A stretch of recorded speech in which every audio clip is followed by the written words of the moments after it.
plaisir est pour nous de vous informer, mesdames et messieurs. Bonsoir et bienvenue dans cette édition du journal télévisé sur Canal King Télévision.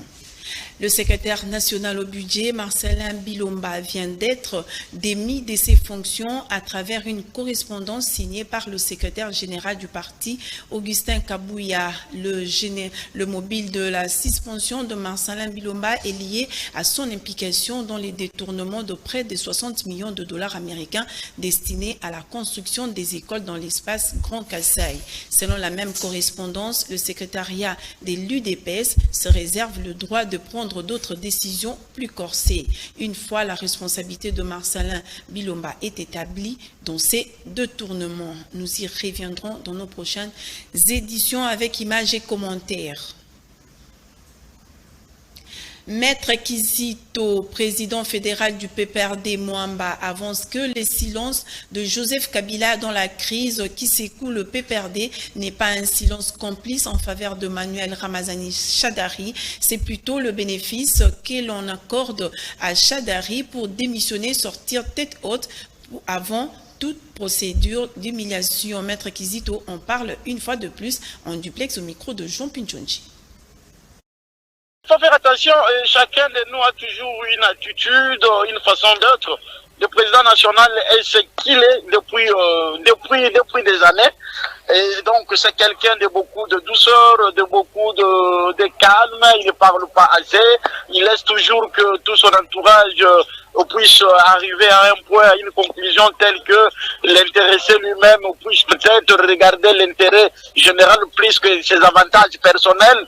Tu vois un peu, c'est un homme qui est plus démocrate que quiconque voudrait peut-être penser. Et donc, son silence peut être même celui de regarder le secrétaire permanent et de dire, mais monsieur, tout ce que les gens parlent, tout ce que les camarades parlent, qu'il s'agisse à Kinshasa, qu'il s'agisse à l'intérieur du pays, monsieur, toi tu n'entends pas? Tu vois un peu, ce parti-là, il n'a pas que lui, il n'a pas connu que l'actuel esprit comme à la tête de ce parti, non. Il y a eu les Vital Kamere, il y a eu les Tchikès Diemou, il y a eu les Bouchard, ils ne sont plus là. Et tu vois un peu. Et donc c'est ça. C'est tout simplement l'égoïsme de celui qui a estimé qu'il faut toujours continuer à se faire des millions, à construire des immeubles et continuer dans une telle vie à la place de viser l'intérêt général de tout un peuple.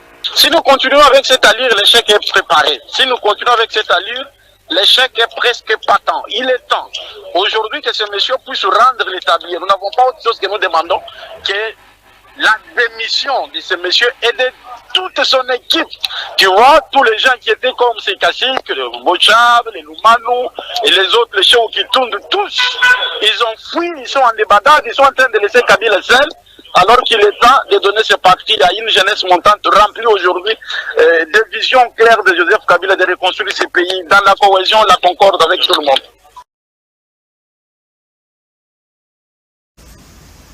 Voilà autre chose, le dossier Ferdinand Kambere vient d'être transféré au tribunal de grande instance de la commune de la Gombe pour que la procédure soit achevée par les procureurs malgré le retrait de la plainte par le plaignant Ardent Kabambi. Le source judiciaire renseigne que Ferdinand Kambere n'est pas victime de l'acharnement. Le fait étant pénal, la procédure devra s'achever en bonne et due forme. La population du territoire des Kimpese, nous sommes là dans le Congo central, veut en découdre avec les autorités de la cimenterie PPC pour non-respect de clauses d'exploitation du calcaire dans la forêt Zamba. La firme PPC a promis la réalisation de projets d'intérêt communautaire en faveur de la population locale, notamment l'électrification des habitants et la rénovation des écoles et centres hospitaliers. Tout cela est resté lettre morte. Reportage signé Alenoka et Pichu Kizaza.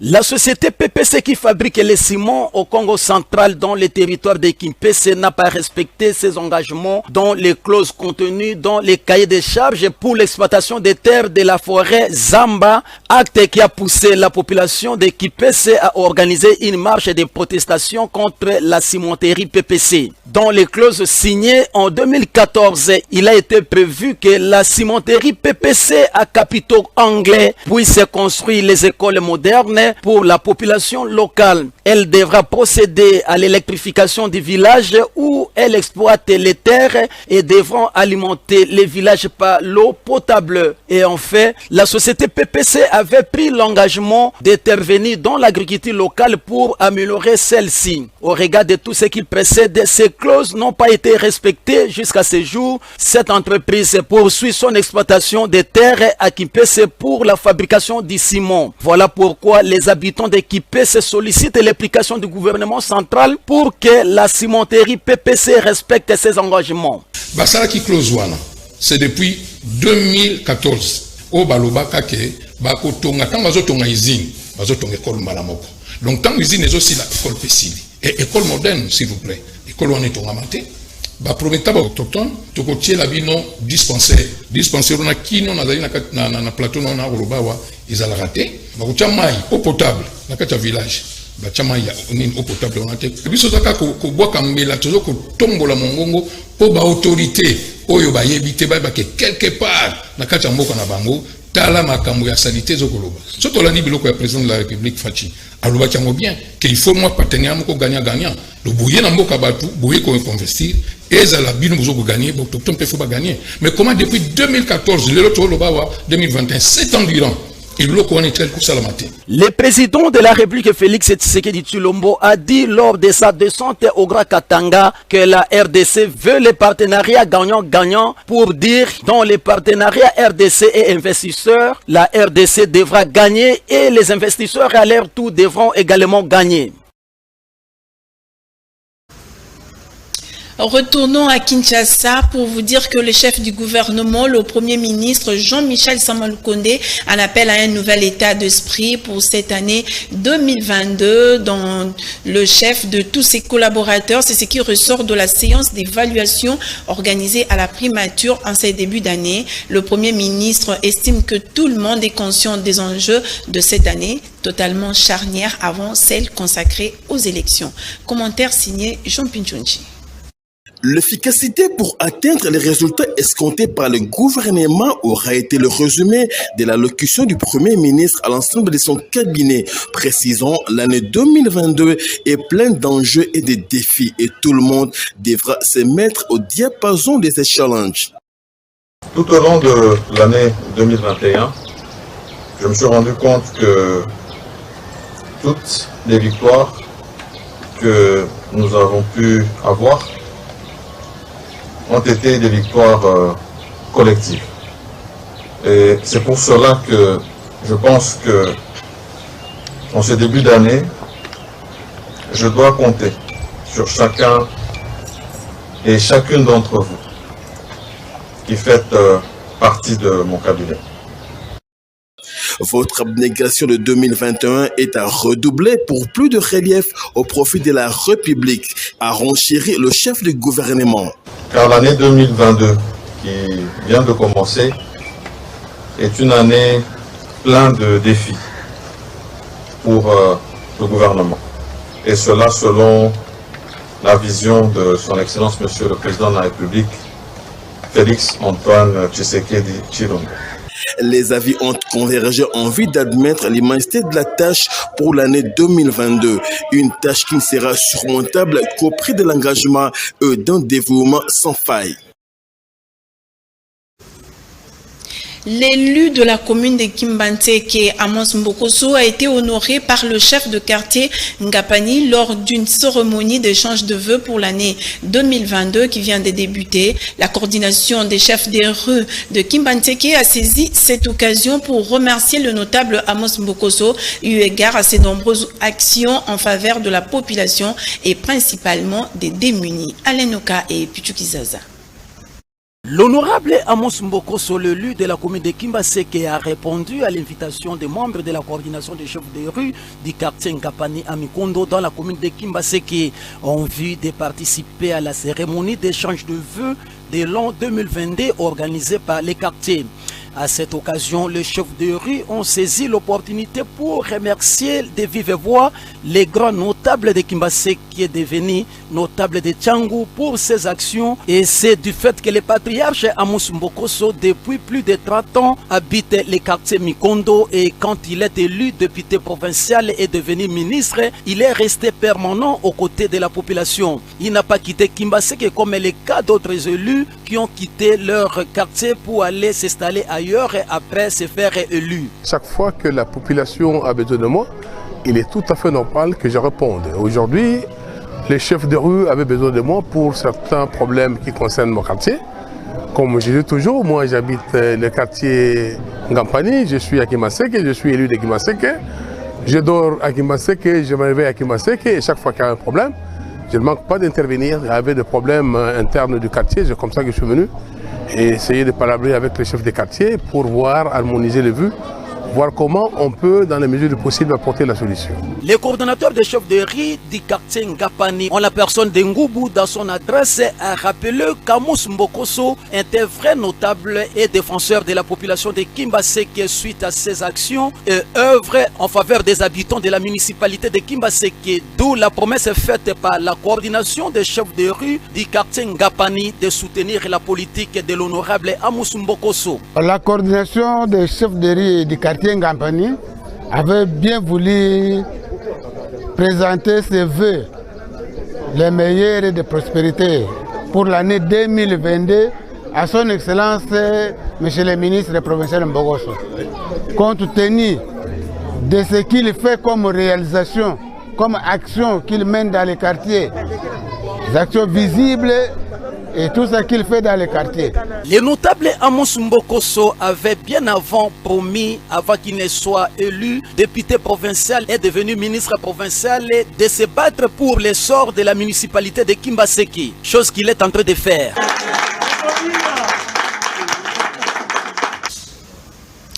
Environ 3000 veuves de communes de Kimbaseke, Massina et Njili ont été bénéficiaires de l'action de bienfaisance du notable de la Tchangou, Amos Mbokoso, qui a fêté la Saint-Sylvestre avec ses veuves en leur offrant des vivres frais et secs, respectant ainsi sa tradition. Aujourd'hui, vieille de plus de 10 ans, les veuves ont été émerveillées et de constater qu'Amos Mbokoso est toujours fidèle à son credo, celui de nourrir le veuve. Commentaire une fois de plus de Alain Noka et Pichu Kizaza.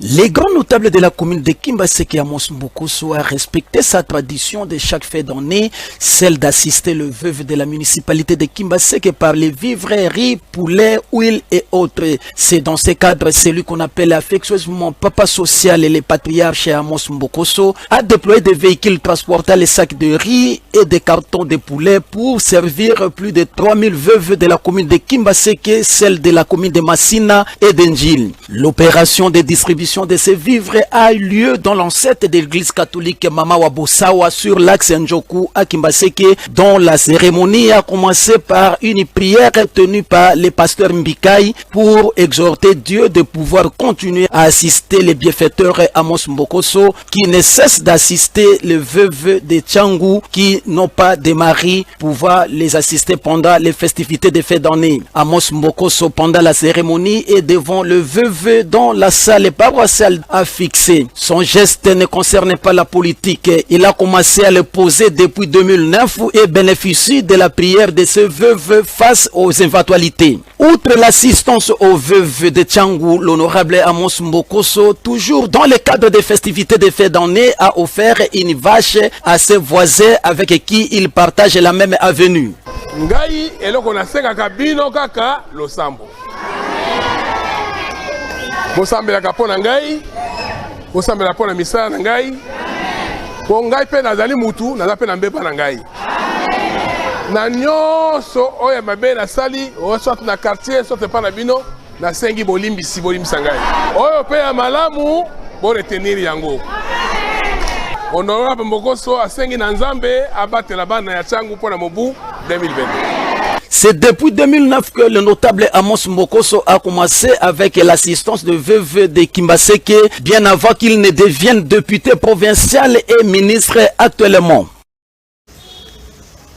En société, sachez que le bâtiment administratif du secrétariat général de la CBECO, basé dans la commune de Kintambo, est en train de s'écrouler de par sa clôture presque endommagée suite aux travaux effectués par les agents commis à l'installation de la fibre optique. Les autorités de la CBECO exigent déjà réparation. Commentaire signé Bérénice Balinga et Choming Kassiama. Les murs de clôture de la direction générale de la communauté chrétienne CBECO dans la commune de Kitambo s'est effondré la semaine dernière suite aux travaux de l'installation souterraine de la fibre optique. N'ayant pas été reconstruits, les locaux de cette institution chrétienne se sont exposés à l'insécurité. Gloire à Dieu, l'effondrement de ces murs n'a causé aucune perte en vie humaine, explique une vendeuse de la place.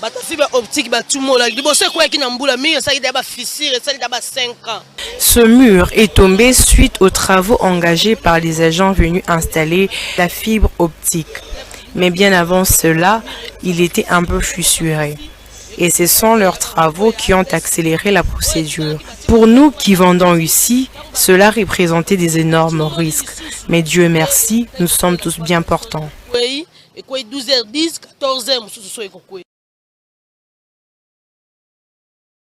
Reporter une année de plus. Les murs de clôture de la direction générale de la communauté chrétienne. En sport, sachez que la 7e tribune de la LISPED a été consacrée à un appel au fair play et à l'encouragement de toutes les nations qui prennent part à la CAN 2022 qui démarre les dimanches 9 janvier prochain au Cameroun. La LISPED espère que le Congo, quoique absent, affichera une attitude citoyenne. Commentaire signé de la cellule, de la cellule de communication de la LISPED. Suivez. Reporter une année de plus, la CAN 2021 démarre ce dimanche 9 janvier au Cameroun. Une importante fête africaine du football qui va rassembler 24 nations. Outre l'attention de tous sollicitée par la LISPED, cette structure recommande à toutes ces nations le respect des valeurs sportives. Permettez-nous de saluer la perspicacité des autorités camerounaises, les sportifs camerounais, les légendes du football africain, dont nos compatriotes Loa et Nonda, et ceux de tous bords pour la mobilisation, tous azimuts, afin que cette CAN se tienne en ce moment au Cameroun. La LISPED, saisissant cette opportunité, lance un message de fair play, de la non-violence, de non-racisme, de paix, de la tolérance pendant cette CAN. Et invite les 24 nations qualifiées de nous assaisonner de bons spectacles teintés de ces valeurs sportives que nous avons citées si haut, tout en préservant la paix et l'unité sportive des Africains à travers cette compétition. Bien qu'absente à cette CAN, la RDC est honorée par ses dignes fils qui ont fait et continuent à faire sa fierté, a souligné Maître Ale Makengo. Certes, la RDC, notre pays, est absente. Mais devons-nous être fiers car notre compatriote Ndaye Moulamba Dimutumbula est cité parmi les meilleurs buteurs de l'histoire de la CAN, avec comme particularité d'être le seul à avoir marqué 9 buts dans une phase finale. Aussi, nos arbitres Jean-Jacques Ndala et Olivier Safari représenteront valablement le football congolais et qui trouvent à travers ces lignes notre soutien. Enfin, un appel au respect du protocole médical a été lancé à l'ensemble des participants à cette CAN 2021. Voilà, c'est sur cette note sportive que nous mettons un terme à cette édition. Si vous l'avez aimé, dites merci à toute l'équipe technique et rédactionnelle supervisée par Koupar Bola, Jean Pinjonji, Mike Kamwaka, Serge Kouilou et Freddy Tankidi, sans oublier notre monteur Tony Binda qui était derrière la machine. Quant à moi, je vous dis merci et restez branchés au programme de Canal King Télévision. Au revoir.